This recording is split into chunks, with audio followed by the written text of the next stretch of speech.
Ahojte študentíci, vitajte opäť pri ďalšom videu. V dnešnom videu sa pôjdeme spoločne pozrieť na slovenský romantizmus. Pozrieme sa na obdobie, kedy sa literatúra stala hlasom národa. V prvej polovici 19.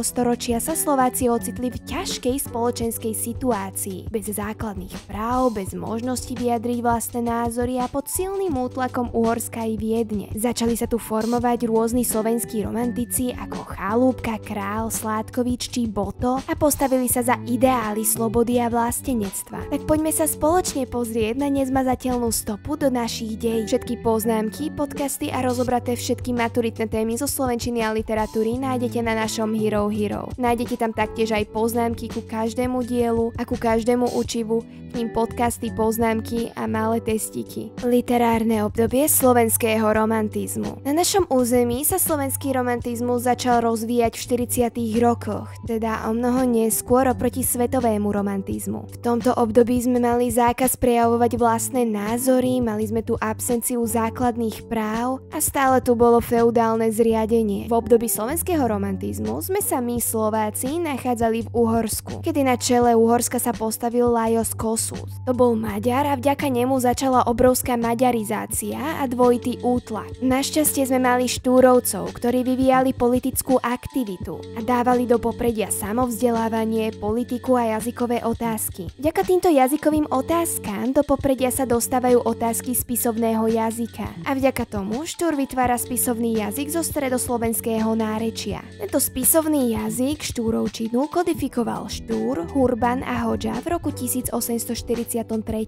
My ako Slováci sme sa snažili byť naozaj veľmi revoluční a dávali sme do popredia rôzne revolučné myšlienky. No naopak naše revolučné myšlienky boli zneužité Viedňou na potlačenie revolúcie v Uhorsku, čo znamenalo policajný režim pre revolucionárov.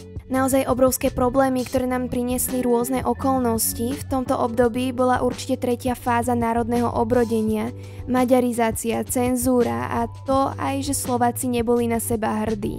Preto my ako ľud sme sa museli zjednotiť a preto aj v rôznych dielách potom vidíme napríklad kolektívneho hrdinu.